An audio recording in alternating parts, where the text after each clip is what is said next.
Hey everyone, it's Good Thing Bad Thing, your weekly show that has good things and bad things in it. This is Kinshu. So, Adam? Yes, Julian? What's your good thing?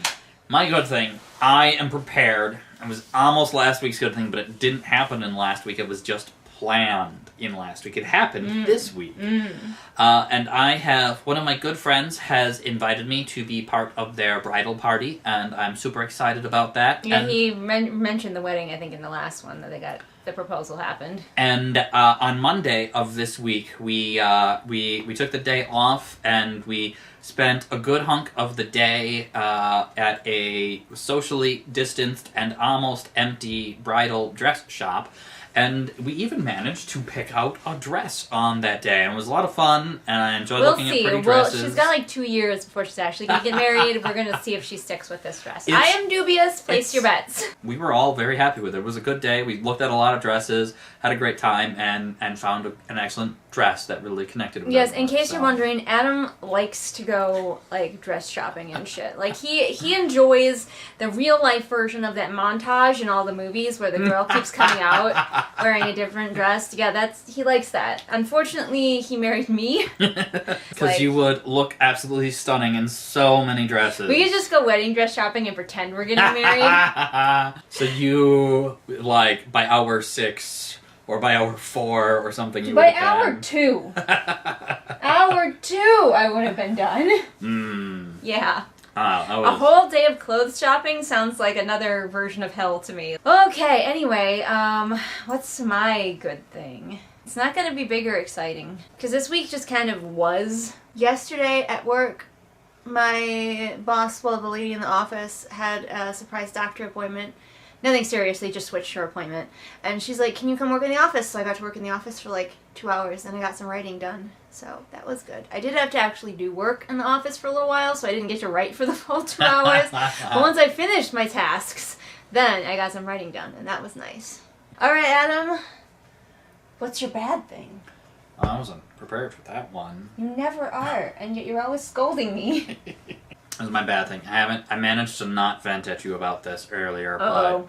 but it did peeve me off. Uh-oh. So I work in, I work in an office I rent because our internet isn't good enough out here. So I have to rent a public office area, and my spot area is pretty empty, and I'm like 20 feet away from the nearest person, but it's part of the building is a coffee shop, and I generally don't go there due to COVID. But every now and again, once, maybe twice a week, I sneak over there because I'm just having a busy day, or I need a pick-me-up and I need some chai or something. And so I did that once this week because I had meetings from like 6 a.m. to 2 or 3 p.m. with like one 10 or 15 minute break. And on one of my meetings ended early, and I was really hungry, and I'd forgotten to bring my food, so I went over and ordered something there real quick. And then, while they were making it, I ran to the bathroom, and then I came back to pick it up, and there were 2 maskless mouth breathers standing right at the counter with my drink right in front of them, and no one, they're like, fuck it, someone else's drink, who cares, let's just all over right it. On it, let's as like, many particles as possible. And I'm like, I understand they're just little barista peons. They don't want to like get into a fight with somebody, but could you at least pick up my drink and move it? If you're not wearing a mask by this point in the pandemic, I just don't know what to do with you anymore.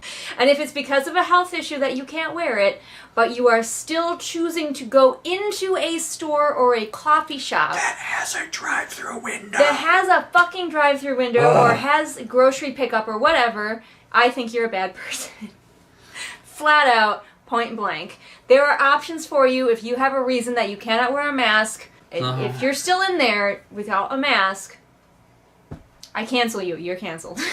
So yeah, that was kind of infuriating to me to be like, here's my chai that I'm so looking forward to, and it's like I've got like a minute left now before I have to be in my next meeting, and fuck, I had to get to my next thing. So it tasted like hand sanitizer. Ooh. Yeah. Ooh. Gross. Yeah, that's really annoying. I have a bad thing that's also the story of people being dumb. Because this is good thing, people being dumb thing this week. Special edition. So, like, feel free to share your stories of people being dumb in the comments. This isn't necessarily a bad thing, it's just a dumb thing. One of my tasks at work, because I work in an apartment building, actually 2 apartment buildings, but they're side by side. One of my tasks is periodically I go around and I put these special like notes on things when stuff isn't where it's supposed to be. So, for example, we have basement parking and you are not supposed to put anything except your vehicles in your parking spot. Probably for liability reasons. So, like, if you drive over your lawn chair, you can't blame us for it. Anyway, so every now and then I go down in the basement and I put the little signs on all of the things that people have put in their parking spaces. Usually it's like chairs and grills is really common. And there's this grill that has been in this parking space for literally like a year. And I put a sign on it and they take it off. And I put a sign on it and they take it off. And honestly, like, we really kind of have no teeth when it comes to this. Like, I put a sign on it. The sign says their possession will be thrown away if they don't remove it within a timely fashion. I usually give them a month. I'm very generous. Like, ultimately, I have to be told to throw it away. I, as the cleaner, cannot unilaterally decide, okay, it's been here for a month, it needs to be thrown away. So finally I was like, hey, this grill has been here forever, and he just keeps taking the sign off. So my boss was like, you're going to hide it. You're going to put it in one of the storage rooms and see if it even belongs to anybody or what's going on with it. So I did. And the very next day, this asshole calls up Shirley in the office and he's like, oh, sure, nothing gets done around here, but when it's my stuff, it gets thrown away. And I was like, sir, that grill has had multiple signs put on it. You have been warned above and beyond what I warn anybody else. And you were just like, well, nobody's going to make me move it, so I'm not going to move it. And finally we do move it, and you shit your pants. Sir, I told Shirley, because she was like, can you tell me where the grill is? Where'd you hide it? You know, like, and give me it's a mystery. And give me some information. Leave a clue later. Yeah, I'll leave him a clue in the spot where the grill used to be. I was like, Shirley, I want you to know that I have been leaving note after note on this fucking grill, and he refuses to move it. So he does not have a single leg to stand on, bitching at us about us moving his grill. So that was my dumb thing for the week.